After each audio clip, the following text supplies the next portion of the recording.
Muy pendientes de cómo arranca este año, este 2021, y hay que ver claves de cómo, de cuáles son los protagonistas fundamentales en la economía y qué claves debemos mirar. Juan Ramón Rayo, doctor de Economía, gracias por acompañarnos en esta mañana. Bienvenido. ¿Qué tal? Buenos días. ¿Dónde crees que deberíamos mirar para este año que viene? Parecía complicado el 20 y decía no en redes sociales, parece que el 20 le está sujetando el cubata al 21, ¿no? Es decir, que esto empieza complicado, ¿no? ¿Cómo crees por dónde crees que puede tirar la economía? ¿Dónde deberíamos mirar? Bueno, yo creo que lo fundamental a corto plazo sigue siendo cómo evoluciona esta tercera ola y qué impacto va a tener sobre la actividad económica.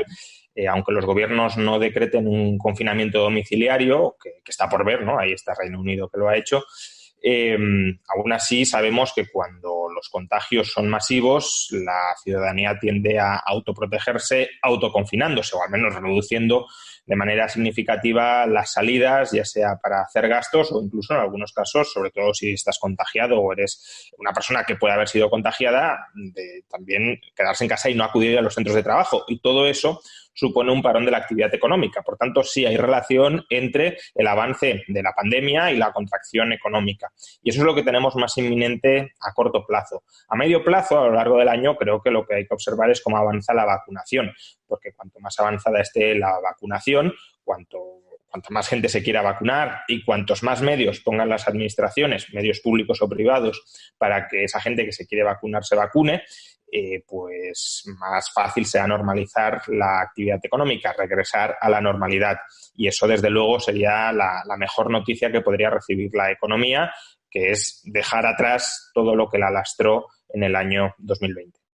Estados Unidos, con todo lo que ha sucedido durante los últimos días, ¿qué puede pasar durante este año? 20 de enero, ahí está esa fecha de entrada de Biden, está todo el tema del segundo impeachment a Trump, está un gran revuelo, ¿no? Nacional, pero por otro lado lo que también tenemos es a los demócratas con un control absoluto del poder en Estados Unidos, por lo que pueden perfectamente hacer aquello que consideren económicamente y ponerle a la economía todo el dinero que quieran. Es decir, no hay excusa para los demócratas en Estados Unidos para darle todo el impulso.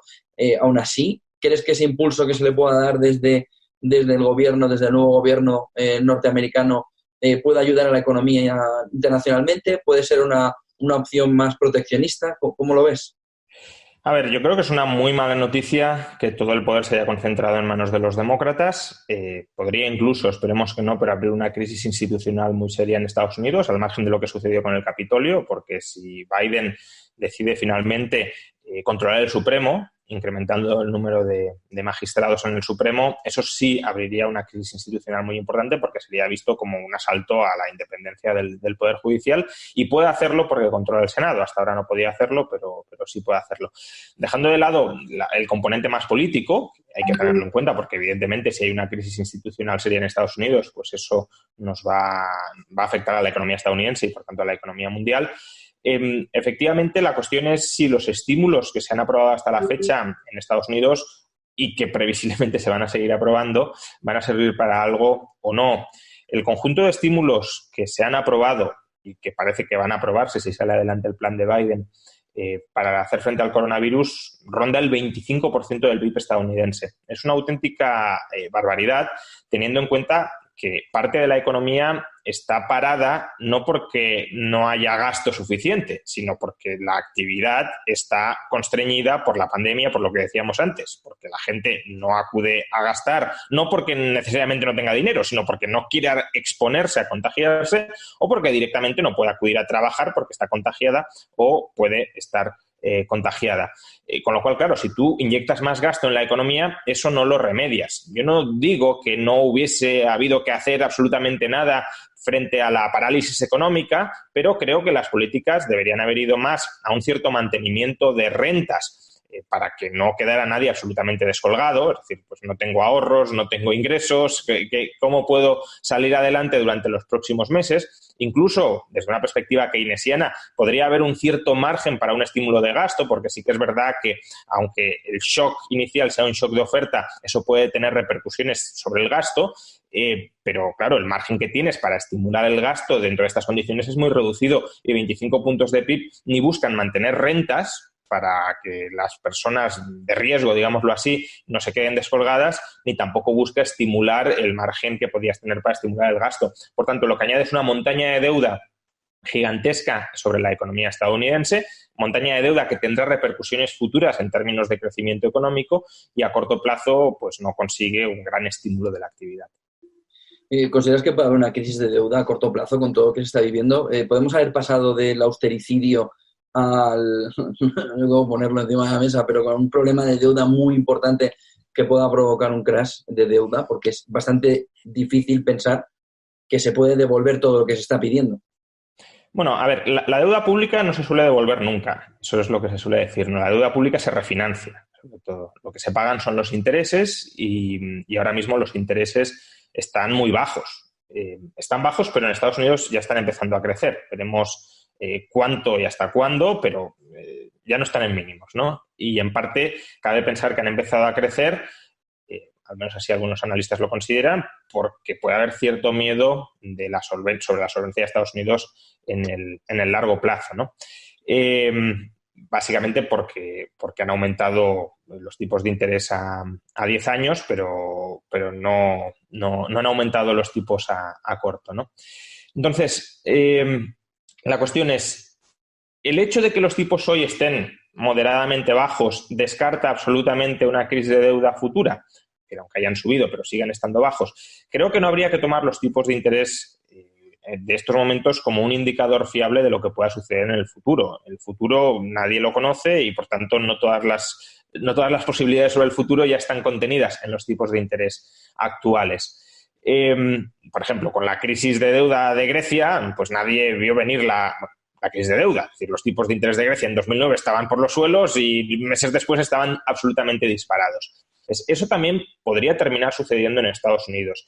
Los tipos de interés se pueden disparar tanto porque a los inversores en deuda pública les entre miedo sobre la deuda de Estados Unidos, que es algo que puede suceder o no, pero también se pueden disparar, y esto creo que es un componente que se está analizando menos, si efectivamente vamos, como sugieren algunos, a unos felices años 20, aunque el año no ha empezado bien para eso, pero si fuéramos a una década de recuperación muy intensa, de progreso técnico también bastante acelerado, en parte a raíz de todas las inversiones que se han hecho para combatir la pandemia, claro, si hay mucho crecimiento, los tipos de interés subirán.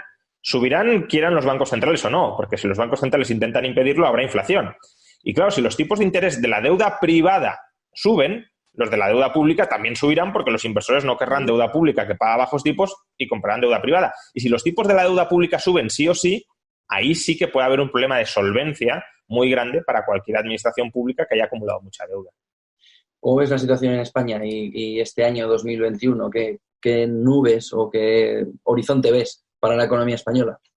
Creo que depende fundamentalmente del ritmo de vacunación y de momento el ritmo de vacunación no es especialmente alto, ¿no? Y es algo que a mí me sorprende y me indigna a la vez, porque es decir, estamos ante una de las mayores crisis económicas del último siglo, crisis económica que sabemos la causa muy clara, que es la pandemia, y las administraciones públicas pues están mostrando, todas, no solo el gobierno central, también los autonómicos, o al menos algunos autonómicos. La Comunidad de Madrid no entiendo, por ejemplo, qué plan de vacunación está siguiendo y la absoluta dejadez que hasta el momento ha exhibido al respecto, pues se están tomando ese factor crítico que hunde la economía con una pasividad pasmosa. Si avanzáramos rápido en la vacunación y, por tanto, pudiésemos volver a la normalidad, podría ser, a falta de otras sorpresas que no tengamos ahora en el horizonte, podría ser un buen año en lo económico. ¿Por qué razón? Pues primero solo porque se normalice la actividad ya experimentaremos un crecimiento muy notable. Segundo, las familias durante 2020, al menos algunas de ellas, han ahorrado por lo que pudiera pasar. Es decir, ha habido un incremento muy importante del ahorro precaucionario. Ese ahorro precaucionario se podría liberar en forma de gasto en consumo si se puede volver a relacionarse con otras personas en condiciones de normalidad.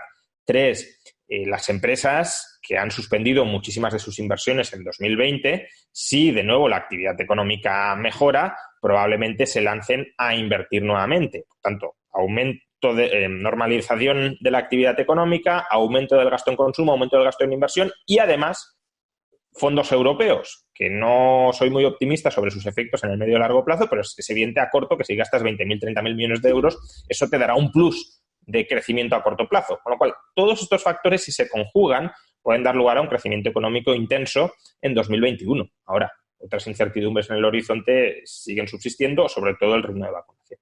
Y un último punto, ¿cómo ves todo el movimiento de tecnológicas, Trump, y la reacción que pueda tener? Es decir, ¿tiene visos de surgir una nueva red social y eso cambiar el modelo de comunicación? ¿Cómo estás viviendo o cómo estás viendo este movimiento que está viendo con la aparición de Parler, de MeWe y el bloqueo por parte de las grandes tecnológicas a la aparición de nuevos actores?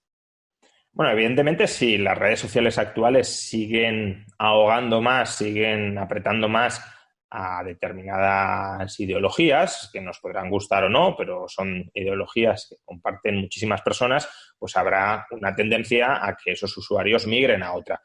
Migrar no es gratis, y ya no lo digo por los costes de aprendizaje, que tampoco es que sean unos costes de aprendizaje muy altos. Migrar no es gratis, sobre todo porque estar en otra red social que tiene muy poca gente te aísla, digámoslo así, de las interacciones con muchos otros usuarios. Renuncias a las economías de red. Es verdad que es una renuncia no total, porque puedes tener una cuenta en Twitter y puedes tener otra cuenta en otra red social y mantener las dos abiertas y usar las dos, pero bueno, los mensajes de una no pueden ir a la otra y, por tanto, el incentivo a usar una red social con pocos usuarios de entrada no es muy alto. Pero si la migración se va produciendo, se puede terminar generando una masa crítica que sí genere o impulse ese cambio. Y creo que, más allá de la perspectiva económica, que eso es un asunto que afectará más pues, a Twitter como empresa, por ejemplo, o a Facebook como empresa, creo que sería malo para la sociedad que se produjera esa fragmentación de redes sociales por contenido ideológico. Y al final, en Twitter es verdad que la gente suele seguir a gente que es de su cuerda ideológica y, por tanto, se generan ciertas cámaras de eco. Yo solo me informo de los que me dan la información que quiero recibir, pero quieras que no, al estar todos en la misma red social, muchas veces recibimos información, opiniones de otros usuarios a los que no seguimos, ya sea con retweets, ya sea con debates públicos, que nos sacan ligeramente de esa cámara de eco. Si tenemos una red social donde solo está la gente de izquierdas y una red social donde solo está la gente de derechas, no hay comunicación y ahí las cámaras de eco sí serían tremendamente aisladas. Para terminar, ¿tendremos alguna nueva publicación tuya este año? Si me pongo a ello, espero que sí, pero el tema es que tengo alguna bastante avanzada, ya lo he comentado, estoy escribiendo un libro contra el capital de Marx, ¿no? Analizando de manera exhaustiva el pensamiento de Marx en esa obra y criticando lo que para mí son sus muchos errores, pero es verdad que la tengo parada la tengo muy avanzada, ya voy por el tomo tercero, por el volumen tercero del Capital, incluso bastante avanzado por el volumen tercero, pero me tengo que sentar a rematarla porque ahora mismo estoy con otros proyectos y no estoy avanzando ese, que debería ser el que estoy moviendo para terminar pronto. Muchísimas gracias, Juan Ramón Rayo, doctor en Economía, por ponernos un poco de luz en este inicio tan gélido de 2021. Muchas gracias a vosotros, como siempre. Un abrazo. Gracias.